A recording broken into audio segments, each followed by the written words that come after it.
पश्चिम बंगाल के चुनाव पर पूरे देश की नजर है और ऐसे में अगर देश के गृह मंत्री अमित शाह खुद घोषणा पत्र, जिसे पार्टी संकल्प पत्र कह रही है, जारी करें तो आप क्या कहिएगा।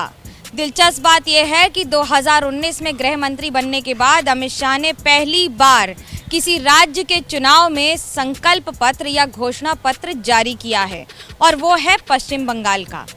लेकिन आखिरकार पश्चिम बंगाल ही क्यों? दरअसल 5 राज्यों में चुनाव हो रहे हैं, केरल भी है, असम भी है, तमिलनाडु भी है, लेकिन सबसे ज्यादा फोकस इस समय बंगाल पर बना हुआ है। कारण है, पार्टी ये जानती है और कोशिश कर रही है कि आने वाले दिनों में जितना काम पिछले कुछ वर्षों में किया गया है, उसका जितना संभव हो सके अब जमीनी स्तर पर लाभ उठाया जा सके।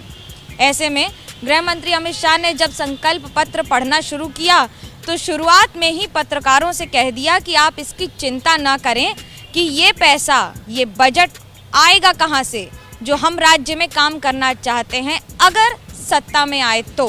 पार्टी की तरफ से जारी किया गया इस संकल्प पत्र में कई बातें लिखी गई हैं। गृह मंत्री अमित शाह के अनुसार 15 से 20% बंगाल के पूरे बजट का जो हिस्सा है उसी में ये काम, यानी कि जो संकल्प पत्र में घोषणाएं की गई हैं वो संभव हो सकेंगी।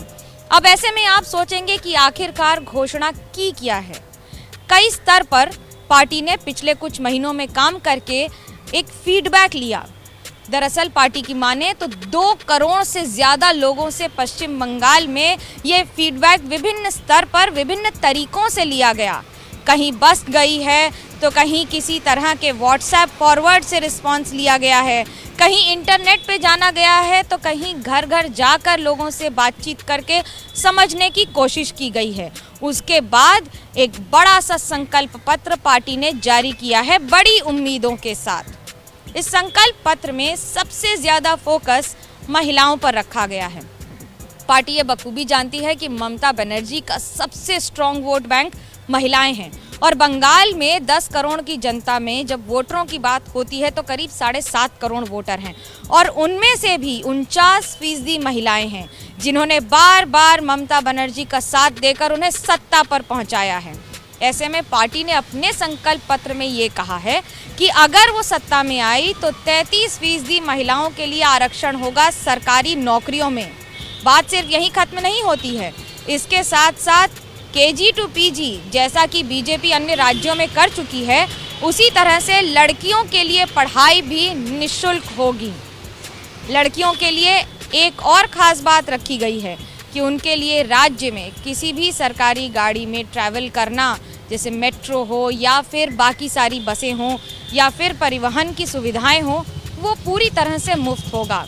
दरअसल ये तोड़ है कन्याश्री, रूपोश्री और वो सारी स्कीम्स का जो ममता बनर्जी ने बड़ी ही सफलता से ज़मीनी स्तर पर पहुंचाई हैं। कई लाखों लड़कियों को और महिलाओं को इससे फ़ायदा भी हुआ है।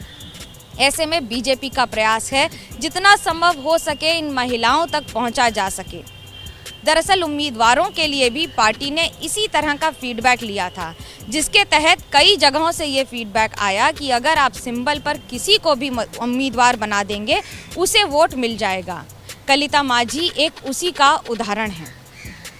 अब बात घोषणा पत्र के उन पहलुओं की जो अब तक पहले PM या HM या पार्टी के बड़े आला नेता और केंद्रीय मंत्री अपनी अपनी स्पीचों में या भाषणों में दे चुके हैं। जैसे शुरुआत करते हैं उन बातों से जिन्हें अभी तक सबसे ज़्यादा कहा गया है।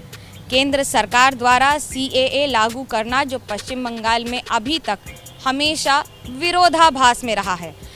पार्टी का कहना है कि अगर सत्ता में आए तो पहली कैबिनेट में बंगाल में CAA शरणार्थियों के लिए लागू कर दिया जाएगा।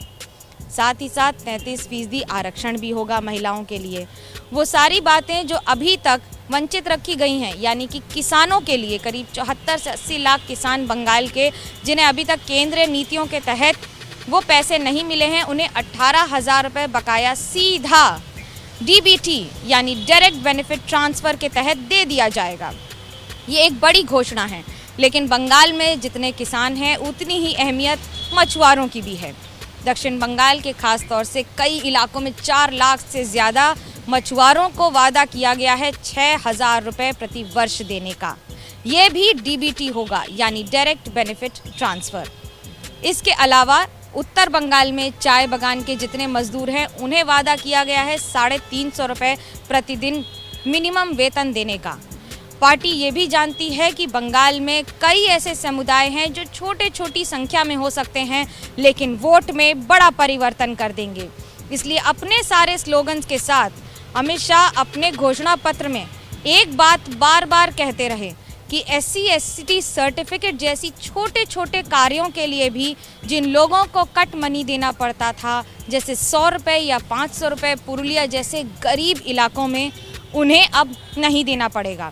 अमित शाह ये भी बखूबी जानते हैं कि बंगाल में लोग सबसे ज़्यादा परेशान अगर किसी बात से रहे हैं, जो कि फीडबैक में भी आया है जगह जगह पर, वो है कट मनी जैसी प्रॉब्लम्स और समस्याएं। ऐसे में पार्टी इस पर भरोसा रखकर आगे बढ़ने की कोशिश कर रही है। इसके अलावा कई सारे संकल्प हैं इस संकल्प पत्र में, लेकिन इस संकल्प पर टिके रहना तो तब होगा जब पार्टी इस बार चुनाव जीतेगी, और ये चाबी सिर्फ जनता के हाथ में है। कैमरा पर्सन सूरज पांडे के साथ मनोज्ञा लोईवाल, कोलकाता, ABP न्यूज।